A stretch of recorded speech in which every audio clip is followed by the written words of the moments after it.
Today, I want to talk about rethinking. There's an old, we used to use the word paradigm shift. I don't know if we use it that much anymore.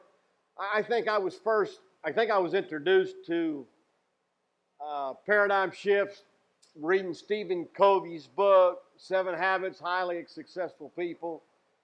And that came out years ago. It's still popular, but it came out years ago. And he used to tell the story about getting on a subway, New York City, and this guy gets on, got his 5 kids or whatever, and they're going berserk. Totally misbehaved. And the story goes, you think, wow, what a terrible parenting job. And finally somebody says something, and the guy says, I'm sorry, we just left the hospital. Their mother passed away. I think they just don't know how to handle that. It's like, oh, I have to rethink how I feel about the kids misbehaving. I mean, the truth is, a lot of times we don't know, you know. You go out to eat and maybe you get bad service because the wife or the husband, whoever there is, you know, maybe the marriage fell apart. Maybe, I mean, we don't know, right? I mean, you just don't know. So that a lot of times you go through life and you don't always know how much you have to rethink something. Now, here's what I know. I don't know what you think about church. I mean, I just don't. We all come in with different ideas, different backgrounds, different prejudices, whatever you want to call it. So I want to talk today. I mean, this is the big idea. And that is that and you take the word my to you, that my involvement in the church matters big time. Today I want to talk about 12 plus 7 equals 91. Well, it could be 92. It doesn't matter. You say you don't do math very well, do you? Well, yes and no. So hang with me, and let's talk about this, because most people see no relation between their involvement in the church and the health of the church. Okay? First, I've told this story often because it's one of my most vivid memories. So I'm in high school, going to a church, and I don't know, it's up in Fairfax, and we had a youth group of, say, 100 people, 100 kids. And so we had this big day, and our youth pastor said, you know, we're going to give away a car. We're going to give away somebody donated a VW Beetle. Now, it was used, but it was still a VW Beetle, and it ran and all that. So he said, how's it going to do? We're going to have a big day, and whoever brings the most gets the keys to the car. Would you invite a bunch of people if you were getting a free car? All right, so we all set out. Everybody's going to go out, and we're going to have this big day. Everybody's going to invite. Now, this is in the 70s, early 70s, okay? And so anyway, so we did, and so we all come to church that day, and I had 6 people show up with me. That's all I could muster up. I don't have the gift of evangelism. I didn't then, I don't now, but that's all I could get. And so we're all in there, right? We got our seats, and everybody's sitting down, and you know, we didn't even have that many chairs set up. Nobody's expecting a lot of people, even though we're giving away a car. And so we're all sitting there, and in walks this girl. And as I recall, she went to Stonewall High School, because, you know, we went to a lot of high schools. And that was in the Manassas area, and so on. And she comes in, and they just keep coming. They just keep coming. Teenagers don't go to church. And there are like 50, 60 of them she brought. And she got the car. And so I remember we were sitting there, and they all lined up on the side of the wall, and none of us I promise you, not one of us attenders that went there all the time gave up our seat. Why would you do that? They wanted a seat. They should have got there early, right? They're guests. They should have got there early. And you know what? Next Sunday, not one came back. I mean, would you have come back? I mean, really, would you have come back? Probably not. And I thought to myself, there was something wrong with the environment that morning. You know? Wasn't very welcoming, you know? We just stared at him on the wall. Who are you? Where'd you come from? You're not one of us. So he didn't come back. Oh, wow. I don't think you know, there's something was in me. Something in me said, that's not the way you do church. Now, we needed to rethink as a youth group how we did church. Now, I don't remember the after effects. I don't know if we sat down and had any discussions. I don't recall any. I don't remember anybody say, you know what, we weren't at our best. I don't know. All I know is when you pick up your Bible and read it, you're going to have to rethink some things. I think a lot of times, I was telling Carol, we were talking last night, I guess, the night before, I don't know, and there's this Danish philosopher, Søren Kierkegaard. I heard his name a lot in philosophy classes, and he was a Danish philosopher and all, and he would talk about the Bible and all that. And he said the problem you have with a lot of believers is he referred to the Bible as a mirror, because James chapter 1, you know, talks about looking in the mirror and then walking away and you forget what you look like. And he said, well, a lot of people never even look in the mirror to see themselves. In other words, look into the Bible to see themselves. They look at the mirror. Oh, yeah, the Bible. What a great book. Oh, yeah. And they read it, but they never let it look at the reflection back at them and say, oh, my hair's out of place. They never rethink. They just get up and go away. And yet every time we come to the Bible, we have a chance to have our thinking changed. The Bible says that our minds need to be renewed constantly. Constantly. John 10 said the Bible, the thief comes only to steal, kill, and destroy. I came that they might have life and have it abundantly. But you've got to have your thinking changed. So, I don't know. Look, we all have preconceived beliefs, preconceptions, and I just have to always ask myself, am I willing to change what I think or what I believe? I mean, let me illustrate it this way. All right, every week I drop balls. Okay, I do. I forget to do something. I don't do something. Now, if it happens, you know, and it deals with the kingdom of God, you know, it bothers me even more. Well, let me illustrate like this. Okay, if you pass out a survey, I'm not going to do that, but if you pass out a survey, I've done this before. And I've had people, I don't think I kept the surveys. If I do, they're in my file cabinet. I didn't look. And I think one time I passed them out, and I think when I had all these things, what should a pastor do? And as I recall, people felt like I should do 36 things. 36. 30, I'd have to have 36. 36. Is anybody in here good at 36 things? I don't know. But anyway, so look, Michael Jordan, who's everybody's heard of, he was only good at one thing. Did you know that? Basketball. He was horrible at baseball. He was okay, but I think, wasn't he single A? I forget, single A baseball? He just wasn't good at baseball. I don't know that he's that good as an owner or what. I mean, he's good at playing. That was it. That's all. I mean, most of us are just not good at a lot of things. Boy.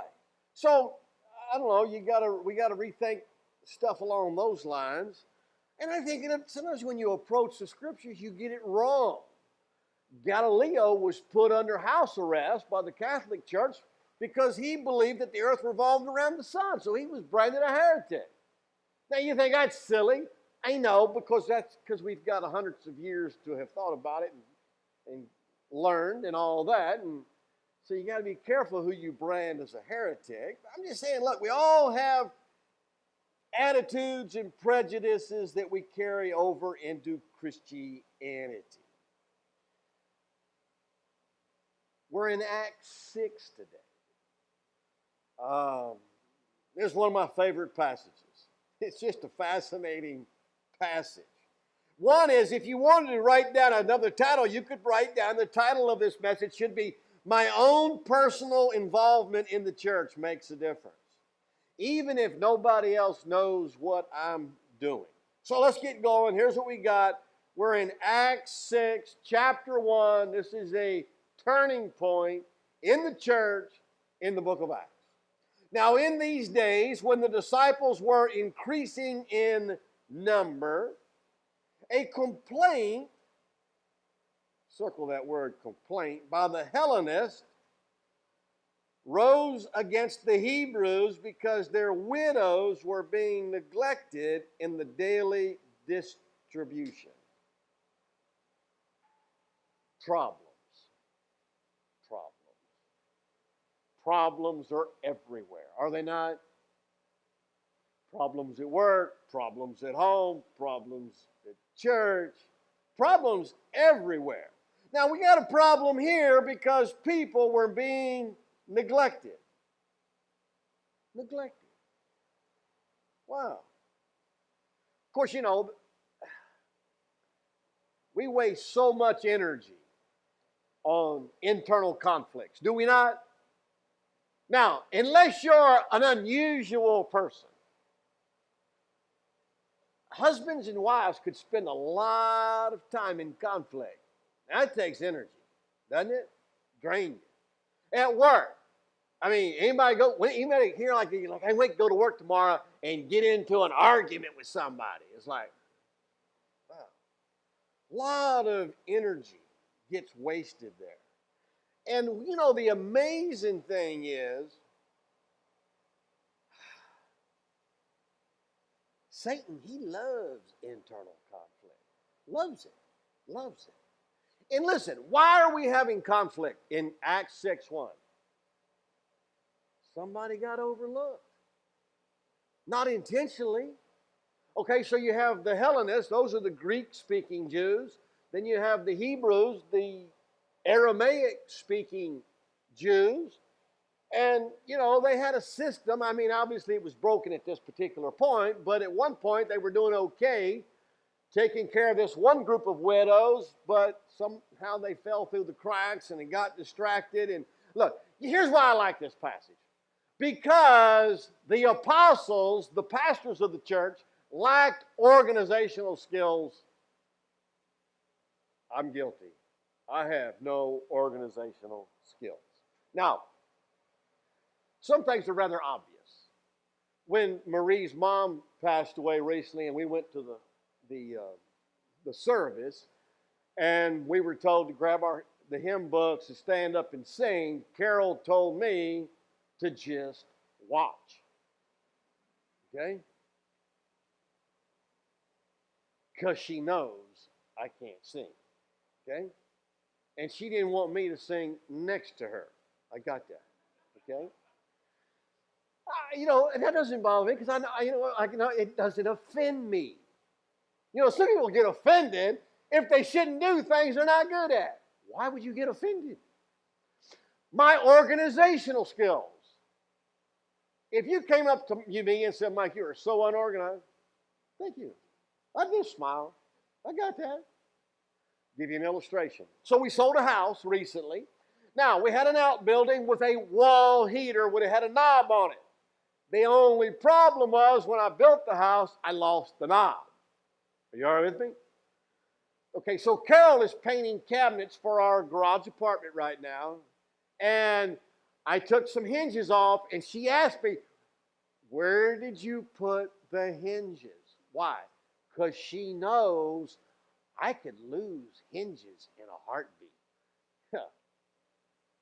You want to, we should just have a contest who could lose the most stuff. I just build into my schedule every week hours to look for stuff every week. I mean, it's just what I have to do. But anyway, all right, so we go to sell the house, no knob. Well, you can't, it's not going to look good. So we knew we were going to need another wall heater for our garage bathroom. We put a half bath in our garage, so we put a wall heater in there. So we took the knob off that heater and put it on the house we sold. Are you with me? So then we have to buy one. It costs $20. $1 for the knob, $19 for postage and handling. All right, shipping and handling. That's the way it goes. Okay, so I put the heater in the garage bathroom wall. Guess where the knob is? I don't know.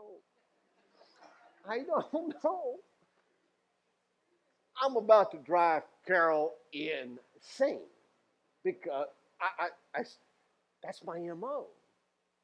There are things I shouldn't touch. You want me to keep track of your heater knob? You better get out your credit card because you're going to have to order one. I don't know. Listen.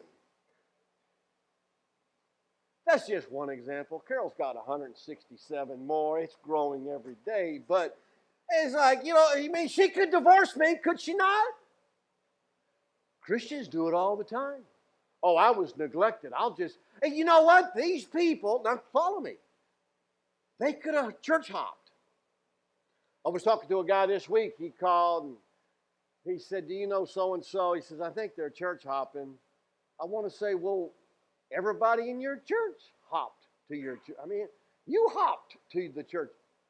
People hop all. Look, that's an American phenomenon, I'm telling you. And they could have said, I got overlooked. We're going down to the second apostolic church of Jerusalem. But they didn't. Now, listen, this passage is so huge. And I've got several points I want to give you, but I want you to rethink some stuff. These people were a little frustrated, but they became part of the solution. Now, hang with me. That's huge. So, anyway, we'll get to all that, but being one who lacks administrative skills, I totally get this passage. I totally get it. I mean, I just do. So let's look at some lessons, some principles, some ideas, and let's see if we need to rethink a few things. All right? So number one, I have in your notes, define reality and face your problems. All across America today, people are walking around the church, their churches, whether it's pastors, volunteers, leaders, and you know what they're doing? They're writing down problems they see. And then they will talk about them in the coming week. See a problem? They just are. Okay, I was told this week, okay, these two bulbs are out, so we got a little bit of a lighting issue. Now, these are school bulbs, and then I have these back here, and if I step up too far, I'm out of the light, right? So, and I don't like that, but I like to be closer to you. Now, in our new building, I won't have this problem. You see what I'm saying? So, here's some lights right here. Whoa, now I can't see, but we got to deal with the lights that exist, and then we put up some to help a little bit. But that's a problem, so I try to be aware of it, and I try to stay in the light, and it's like I can't go any further forward than this. All right? All right, but it's a problem. Right? It's a problem.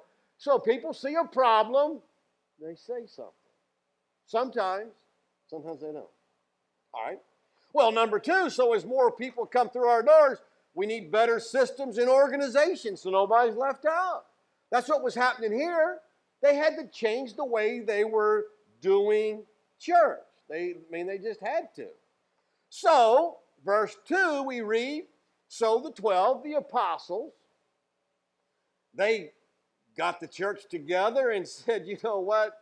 Okay, we can't quit spending time studying the Bible so we can serve tables.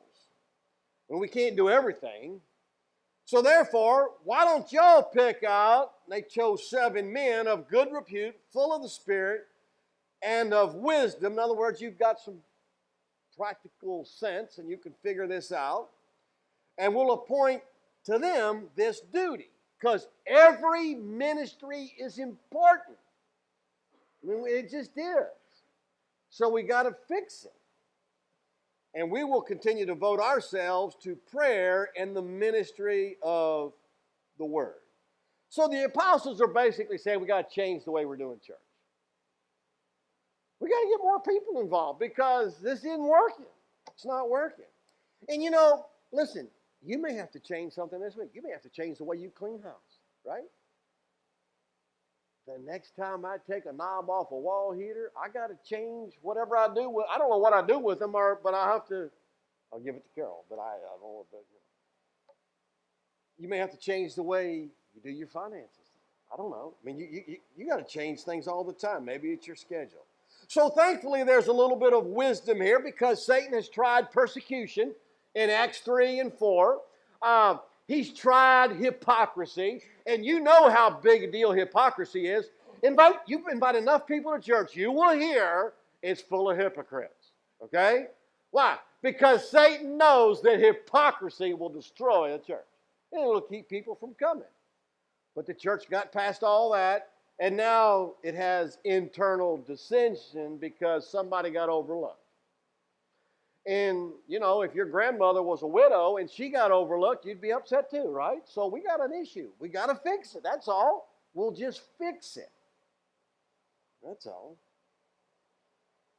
Because relational conflict, I'm telling you, has more ramifications than you understand. I'm talking to a guy like, I don't know, 2 weeks ago.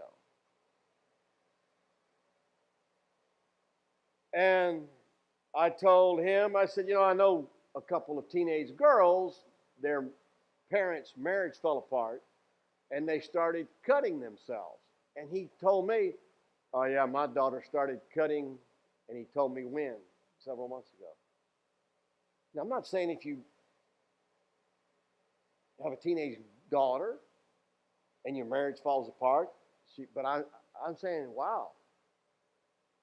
Man, I don't know that many people. Now I know all these people, broken marriages with teenage daughters. All I'm saying is internal conflict of any kind is huge. Any kind. Any kind. And you know what? This all started because it got distracted. I'll bet you most marriages fall apart because one spouse is no longer fully devoted to their spouse. They get distracted. Could be work. It could even be sports. I mean, look, I watch ESPN, not much. I watch a little sports, but I don't let it destroy my relationship. I've had wives tell me it's on from the time he gets up, ESPN, till he goes to bed at night. I assume he went to work during the day. He just left it on. I don't know. Well, obviously, distraction. Distraction is huge. The other night, we got distracted. 11 o'clock at night, I was asleep. Carol wakes up. She hears chickens. We have chickens. Mate, did you shut the chickens up? Uh-oh. I got distracted. We throw our clothes on, grab the dogs, run down to the chickens, feathers everywhere. We're missing a rooster and 2 hens. Oh. Now that'll ruin your night. Look, the rooster, okay. We got 2. Hens lay eggs. Well, 10 minutes later, we're looking around, going into the woods. Here comes the rooster. Oh, where are the hens? Gone. All right, well, we go back to bed. What a bummer of a night. Next morning, Carol goes out. I'm at the men's small group at Panera Bread Friday morning, 6:30, where we meet. Carol texts me around 7:30, says, hey, the hens showed up. I don't know where they were. So here's what we know what happened. Because I got distracted, didn't shut the hens up, and I have 2 alarms on my phone because I get distracted. Guess I need 3. Whatever. So where was I? Talking about chickens. See, I got distracted. You know, I can't even preach a message without getting distracted. I need somebody up here. This is where you were. This is where you were going. You get back on track. Here we go. All right. And train, just jump the track, you know, chasing chickens. So here we go. So the hens are all back. I don't know where we were going with this, but I was distracted, and we about lost hens because I got distracted. Wow. Wow. So, Mike, if we're a church, what are some best practices? You can do this at home. Are they? And I just said you can set alarms on your phone. I know you can do reminders or whatever. I set a bunch of alarms. I got alarms for the coming week. I can take my phone out. Oh, yeah, I got an alarm. I got to text this guy about coming to church. I do it every Friday, okay? I got another text here. I even got a text for setting the trash out on Wednesday night. Because if the can's full, I want to make sure I don't forget. Because I get distracted a lot. Oh, sorry. I forgot to bring the church sign because I have a pickup. I just keep it at the house. I forgot the church sign. You don't have an alarm on your phone? Oh, I do now. So I put an alarm in my phone now. It's going to go off next Saturday at 8 p.m. to remind. I'm bad. I got alarms for everything.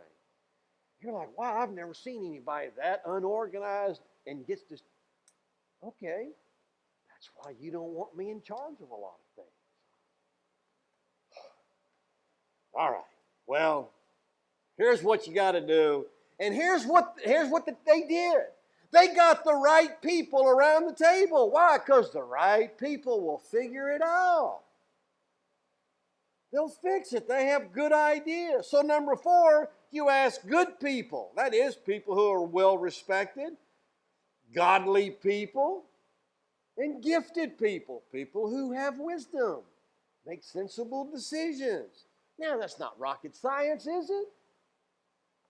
We've all chosen the wrong people before to do certain things. But, hey, you get the right people and they'll make the right decisions. They'll come up with the right solutions and all that. But here's what I know. Number 5, you can't step away from your core competency. I can't even say that word. Competencies. Whew. Okay, from your strengths, all right? What you're good at, stick with, all right? And for the apostles, it was teaching and praying. Go back to Michael Jordan. Just stick with basketball, buddy, and you're good, okay? Just stick with basketball. One guy said, no man's ever going to be able to fill the pulpit adequately unless he spends thousands of hours year after year in the study of God's Word. There's just not enough time. Really, there isn't. To do a lot of things, even to study the Bible. You just got to stick with it. And you have to pray. Paul said in Romans chapter 1, God's my witness, whom I serve with my spirit in the gospel of the Son, that without ceasing I make mention of you in my prayer. So I know I've got to stick with those 2. I have to. I have to. Well, I can do other things. I was here this morning at 8 o'clock to help set up. I do other things. Now, is setup is important for me as my preaching and praying? Well, no, but it's got to be done, and I was here. Number 6, less is more. In other words, the less I do, the better off the church is. Wouldn't you agree? You know there are some things I shouldn't be doing. I was was thinking about the old Beverly Hillbillies theme song when old Jed Strucko. Get away from there, Jed. You're not an oil man. You bring in the oil companies. Let them handle it. I know. Just, Mike, get away from that stuff. Because there are things I shouldn't touch. I don't have an S on my shirt for Superman. And S doesn't stand for Superman if you're trying to do it all. You know what it stands for? Stupid. Okay? All right. Well, let's go on. Acts 6:5. We got to move on. I get so distracted. We'll be here for a while. Acts 6. Actually, I just want the rain to quit so y'all can go out and it'll be dry. And what they said pleased the whole gathering. So the church thought, finally,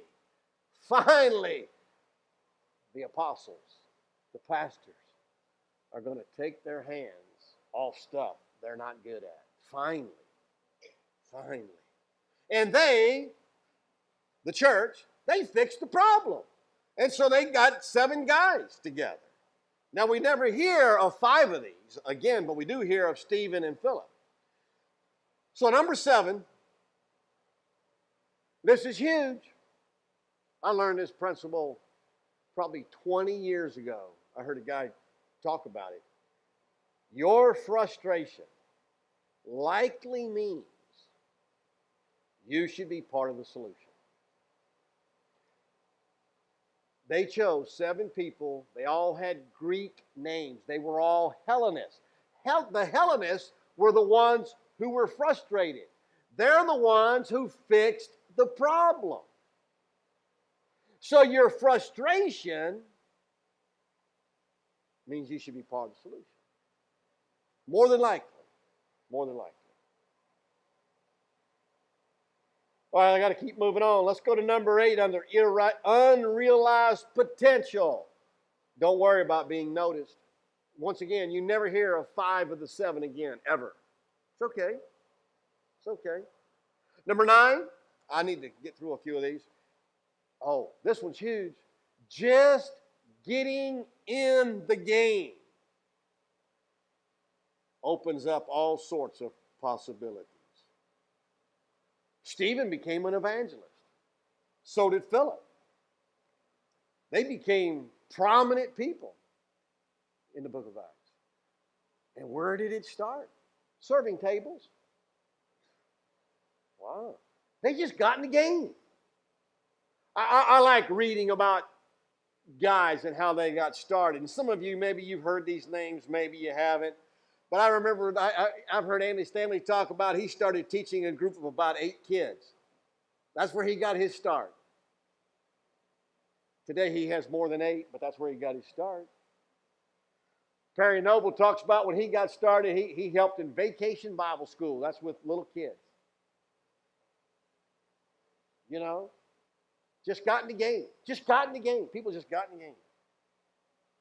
I remember one of my favorite stories. A guy pastors in Florida. His name is Troy Gramley. He was actually pastoring a church, small church. So he went to a conference, and wasn't a lot of people there, and maybe as many as what's in this room. And the pastor who was speaking, he didn't know he was getting ready to retire. Well, he didn't know. So Troy, he shows up and helps the guy set up chairs one morning. He just showed up and helped set up chairs. He was the only one. And so the pastor kind of liked his work ethic, and they talked a little bit, and he invited Troy to come preach at his church. Now, Troy didn't know that he was going to be leaving. Well, the church winds up calling him to be the pastor. And today, he pastors a church of about 15,000 people at several campuses. And you know where it started? Setting up chairs. Setting up chairs. Waiting on tables. That's just right out of the book of Acts. Right out of the book of Acts.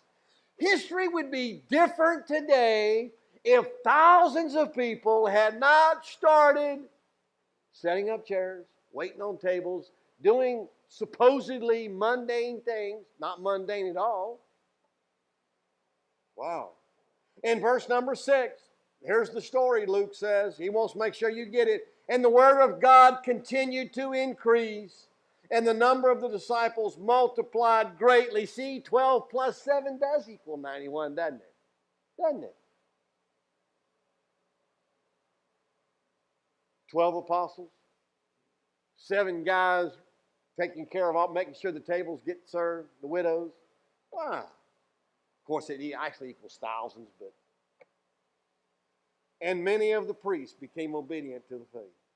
So here's what I know. Number 10, spend most of your time on your most valuable and profitable activities, even if it's setting up chairs. Give you some final thoughts. Number 11, you can fill in the blanks. Teamwork makes the dream work. You've heard that before, but hey, it's right here. It started in Acts. And God has given us the people, number 12, to accomplish His vision. Hey, right now, we need people to mow grass at the church property. We do. I mean, grass got to be mowed. You know that? We planted grass. It's growing. Driveway's got to be mowed. The yard's got to be mowed. I mean, we got grass needs mowing. Number 13, it takes others to advance the church. Number 14, we all need to be willing to help and just jump in. Just jump in. And Jesus made number 15 pretty clear. You don't have to be great to serve. But to be great, you do have to serve. Jesus said, whoever would be great among you must be your servant. You know, Stephen and Philip became great in a sense. We hear about them. We'll read about Stephen starting next week. And it's like, Luke, where did he come from? Waiting on tables. You're kidding. No. Stories like that are found throughout church history. Wow. That gives us hope. Everybody in this room. God takes ordinary people and uses them for His work. Boy.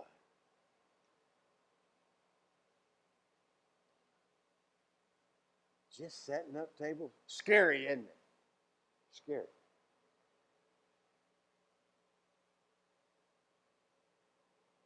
Here's a question you have to ask. What?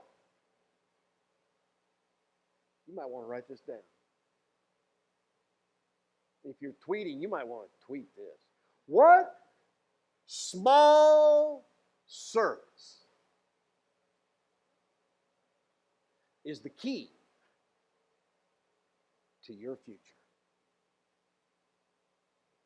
You need to go home today and the rest of the week and reflect on that.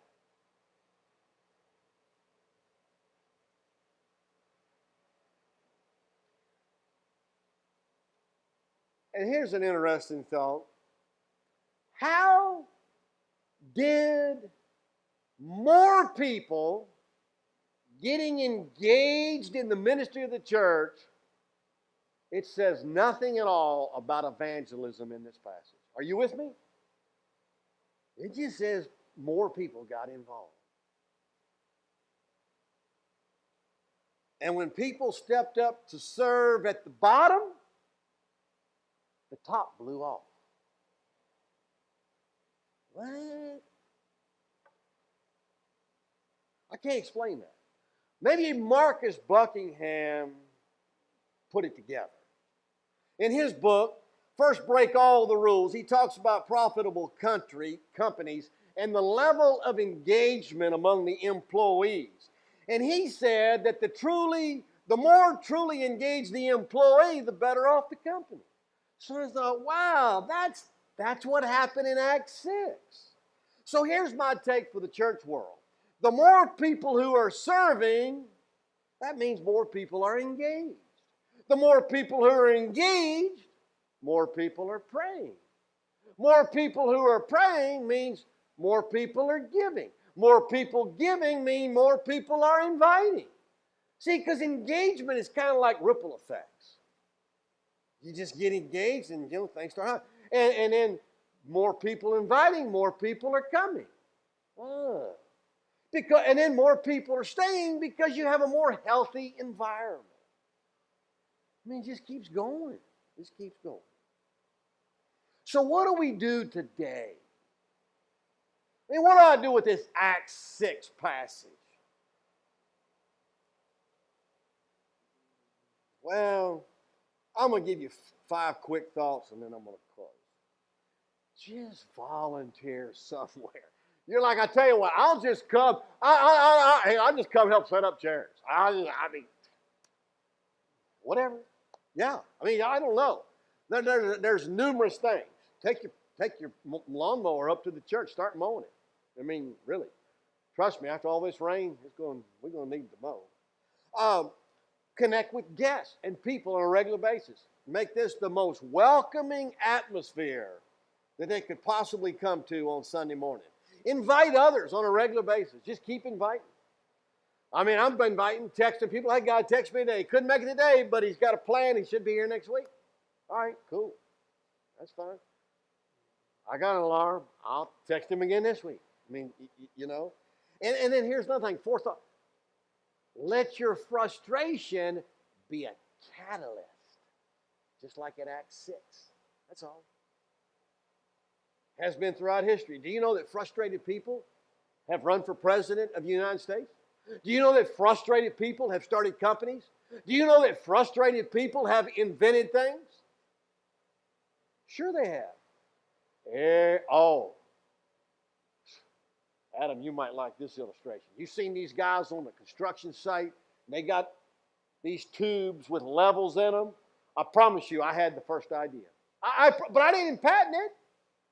Years ago, I was frustrated. I had this level called a bazooka bob. It's like metal. It's aluminum, and it extends way out. I don't want to explain it, but it's long. And where do you put it in the back of a pickup with all the junk you have on a construction vehicle? And so I got a piece of plumber's pipe, 4-inch pipe, put a cap on one end and glued it. Then I got one of those screw ends with the little rubber thing at the end, and I put that in, and that's how I hauled it. And all the guys say, well, that's pretty cool, Mike. Well, they didn't do it. They just threw theirs in the back of the truck. And now I go into Lowe's, you actually buy these things to put your level